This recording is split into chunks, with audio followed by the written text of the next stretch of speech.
بسم اللہ الرحمن الرحیم. In the name of Allah, the Beneficent, the Merciful.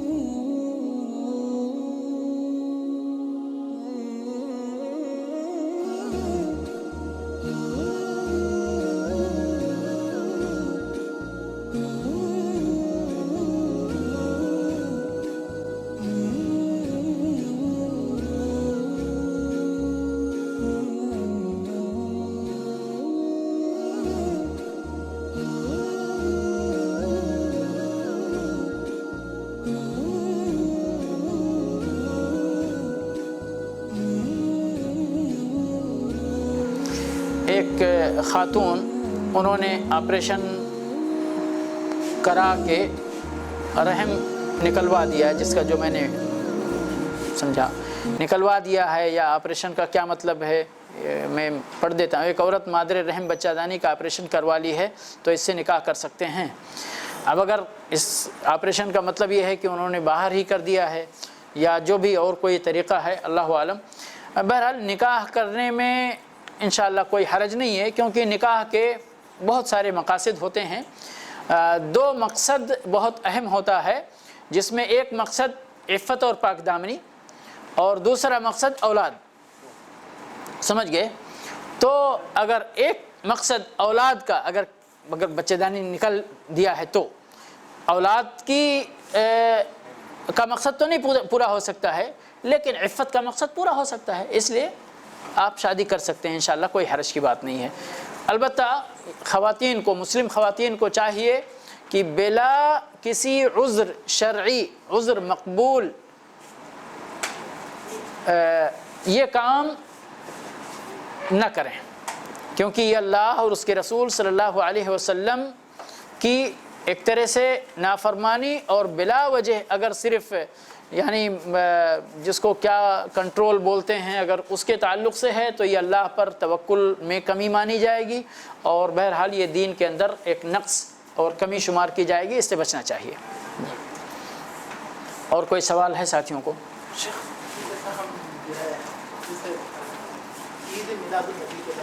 جی لوگ جو ہے تقریریں کرتے ہیں تو مطلب بہنا آتے لوگ تقریریں کرنا شروع کرتے ہیں، کرنے والے بھی کرتے ہیں، نہیں کرنے والے بھی کرتے ہیں. جی تو اگر جو نہیں کرنے والے ہیں ان لوگ بھی زیادہ اس پر بھی ہوتے ہیں. یعنی جو میرا ریئیکشن ہوتا ہے معلوم ہے نا،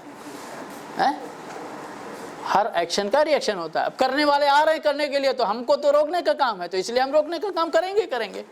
بس اتنا سا جواب ہے. پہلے بھی کریں تو لوگ بھول جائیں گے نا. ہم تو بتاتے رہتے ہیں کہ بدعت نہیں کرنا چاہیے، بدعت نہیں کرنا چاہیے، ٹھیک ہے؟ بتاتے ہیں کہ نہیں بتاتے ہیں؟ ہم ہمیشہ بھئی آپ کو توحید کے راستے پہ چلنا ہے، سنت کے راستے پہ چلنا ہے، شرک سے بچنا ہے، بدعتوں سے بچنا ہے، ٹھیک ہے؟ لیکن جب آپ آ گئے روڈ پہ چلتے ہیں تو بہت سارے اشارے رہتے ہیں نا، سگنل بہت سارے رہتے ہیں، بورڈ رہتے ہیں، ہے نا؟ دور سے آپ کو ہے ادھر ایگزٹ ہے، ادھر ہے، لیکن جب آ جاتا ہے تو وہاں بھی رہتا ہے نا. تو ہم آگے پیچھے بھی کہتے ہیں، لیکن اس جگہ بھی جب اس ٹائم میں پہنچ جاتے ہیں تو خلاص ابھی موسم ہے. بہت سارے لوگوں کو موسم میں ہی ٹائم ملتا ہے ایکشن ریئیکشن دونوں باتیں سننے کا. سمجھ گئے؟ تو وہ بس اتنی سی بات ہے. ورنہ تو ہم دین کا راستہ اور دین کی تعلیم ہمیشہ ہی الحمدللہ اللہ کی توفیق سے بیان کرتے رہتے ہیں اور بیان کرتے رہنا چاہیے.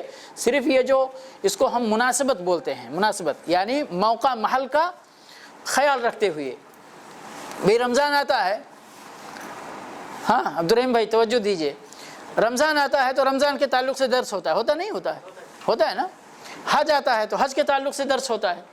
کیوں ہوتا ہے؟ جبکہ وہ درس تو ہمارے دین کے اندر بنی الاسلام علی خمس نہیں، ہمیشہ ہم پڑھتے ہی رہتے ہیں. لیکن ابھی آ گیا مسئلہ کہ آپ کو اس کی ضرورت ہے، ٹھیک ہے؟ کہتے ہیں کوئی فقیر آدمی ہے اگر وہ زکوٰۃ کے، آپ سب کو حدیث معلوم ہے نا کہ طلب العلم فریضۃ علی کل مسلم، علم کا طلب کرنا ہر مسلمان پر فرض ہے، ٹھیک ہے؟ اب توحید، عبادت، نماز یہ ساری چیزیں ہیں. کوئی بندہ فقیر آدمی ہے، اس کے پاس مال نہیں ہے، زکوٰۃ نہیں واجب ہے. اب زکوٰۃ کے مسائل اگر وہ اس وقت اپنے فقیری کے عالم میں نہیں حاصل کرتا ہے اس کے اوپر کوئی حرج نہیں ہے، کوئی حرج نہیں. لیکن جب اللہ نے اس کو صاحب مال بنا دیا اب اس کو زکوٰۃ کے مسائل سمجھنا ہے. اب اس کو تعلیم حاصل کرنا ہے، سمجھ گئے؟ بس اتنی سی بات ہے جی۔ بارک اللہ۔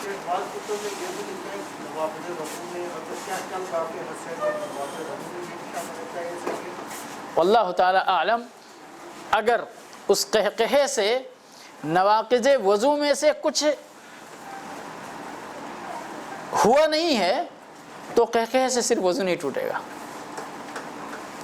سمجھ گئے؟ جی ہاں ہاں ہاں تو اس میں کیا ہے جو حدیث کی ثابت کرتے بہت عجیب ہے جو حدیث نہیں ہے ایسا ویسا۔ جی بھائی کا سوال ہے، بہت اہم سوال ہے اور اس پر ایک سے زیادہ بار جواب بھی دیا گیا ہے، پھر بھی چونکہ آج اور ہمارے عبدالرحیم بھائی کا سوال بھی ایک طرح سے اسی میں مزید شامل کرنے جو میں بات کہنے جا رہا ہوں میرے بھائی اور دوستو، آج دراصل بڑے افسوس کے ساتھ مجھے یہ کہنا پڑ رہا ہے کہ آج علم حاصل کرنا یا تقریریں سننا ایک فیشن کے شبیہ بات بن گئی ہے۔ دراصل طلب علم کا مقصد کیا ہونا چاہیے؟ اس کے 3 مقصد اہم بتائے جاتے ہیں، 3۔ ایک اپنی جہالت دور کرنا، علم کی روشنی حاصل کرنا، پھر اس روشنی سے فائدہ حاصل کرتے ہوئے اپنے عمل کی اصلاح کرنا، یعنی اس پر عمل کرنا دوسرے لفظوں میں، اور تیسرا مقصد ہے کہ اپنے اس علم کی روشنی کو دوسرے لوگوں تک، ان لوگوں تک پہنچانا جن کے پاس علم کی یہ روشنی نہیں ہے۔ یہ 3 اہم مقصد ہیں، ٹھیک ہے؟ کہتے ہیں علم حاصل کریں اور اگر اس پر عمل نہ کریں تو گویا کہ آپ کے اندر یا آپ نے ایسا درخت لگایا جس میں پھل نہیں ہوتا ہے، سمجھ گئے؟ تو آج بڑے افسوس کے ساتھ یہ بات کہنی پڑتی ہے، ہر طرح کے لوگوں کو، سماج کے ہر یعنی ہر مستوی اور ہر طرح کے، ہر کیٹیگری کے لوگوں کے لیے کہ علم تو الحمدللہ آج کسی نہ کسی شکل میں، جیسے اللہ کے نبی صلی اللہ علیہ وسلم نے فرمایا تھا کہ یہ دین پہنچے گا، ہر چھپر، ہر مٹی کے گھر پہنچے گا، ہر پختہ گھر میں پہنچے گا، اور واقعی پہنچا ہے۔ صرف مسئلہ یہ ہے کہ کون اس دین کا علم حاصل کر کے اس سے فائدہ اٹھاتا ہے۔ ابھی بھائی نے جو سوال کیا اس پر مجھے یہ تکلیف ایک طرح سے تازہ ہو گئی کہ ہم نے کتنی بار اس بات کو واضح کیا ہے میرے بھائی اور دوستو، اور دلائل کی روشنی میں کہ اللہ کے نبی صلی اللہ علیہ وسلم نے وتر کی نماز کو مغرب کے مشابہ نماز پڑھنے سے منع فرمایا ہے۔ اس پر میری مختصر گفتگو بھی ہے اور تفصیلی گفتگو بھی ہے، لیکن بہت سارے لوگ یعنی جیوں کہ تیوں، کوئی فرق نہیں پڑتا ہے، اور افسوس اس بات پر ہوتا ہے کہ جہاں ہماری آواز نہیں پہنچی وہ تو دوسری بات ہے، کچھ ایسے لوگوں کو دیکھا گیا ہے جو ہمارے درس میں یعنی ہر درس میں تقریباً حاضر ہونے والے ہیں، سمجھ گئے؟ میں یہ ضروری نہیں، آپ لوگ یہ نہ سمجھیں کہ میرا درس یہیں صرف نہیں ہوتا ہے، اور بھی جگہیں ہوتی ہیں، میں کسی اور جگہ کے بارے میں بھی بول سکتا ہوں، لیکن بتایا گیا کہ وہ ابھی تک اسی طرح نماز پڑھتے ہیں جس طرح پہلے پڑھتے تھے، جبکہ درس میں روزانہ حاضر ہوتے ہیں، اور میں درس ہمیشہ صرف جذباتی یا ایمان بڑھانے والا درس میں نے ہمیشہ نہیں دیا ہے۔ ایمان بڑھے تو پھر دین پر عمل بھی ہونا چاہیے، تبھی تو ایمان بڑھنے کا فائدہ ہے، نہیں تو صرف گراف اونچا ہو جائے اور آپ عمل میں جیوں کہتے ہو جہاں کے تہاں رہ جائیں تو کوئی فائدہ نہیں ہے نا، سمجھئے؟ تو میرے بھائی ہمارا ایمان بھی بڑھنا چاہیے، اور اس ایمان بڑھنے کا تقاضا یہ ہونا چاہیے کہ ہم کو اپنے دین کا مزید علم حاصل کر کے اس پر عمل کرنا چاہیے، نہیں تو کوئی فائدہ نہیں ہے، سمجھئے؟ تو جیسے وتر پڑھنے کا 3 طریقہ ہو سکتا ہے، ممکن ہے، جس میں 2 طریقے جائز ہیں،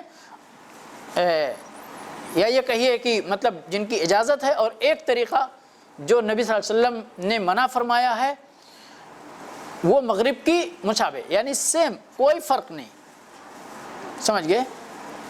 2 رکعت پڑھیں گے، پھر چھوٹا تشہد کریں گے، پھر کھڑے ہو کر 1 رکعت پڑھیں گے، پھر بڑا تشہد کریں گے اور سلام پھیریں گے، ٹھیک ہے؟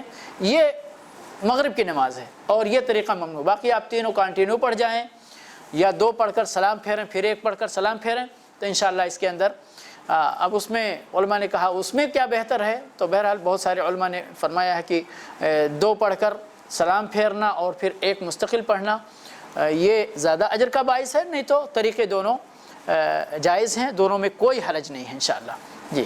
لیکن مغرب کی طرح نہیں پڑھنا چاہیے، کیونکہ اللہ کے نبی صلی اللہ علیہ وسلم نے ایک حدیث میں ارشاد فرمایا کہ وطر کو لا تشبہوا بالمغرب، اس طرح ہے کہ مغرب کے مشابہ نہ پڑھو۔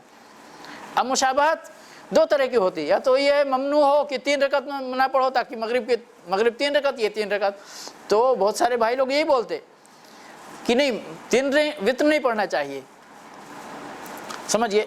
یا تو کمیت یا کیفیت، تو کمیت ممنوع نہیں ہے، کیونکہ ایک ہی حدیث کے اندر اللہ کے نبی صلی اللہ علیہ وسلم نے 3 تعداد بتائی ہے۔ ابو داؤد کی روایت ہے، جو چاہے 5 پڑھے، جو چاہے 3 پڑھے، جو چاہے 1 پڑھے، سمجھ گئے؟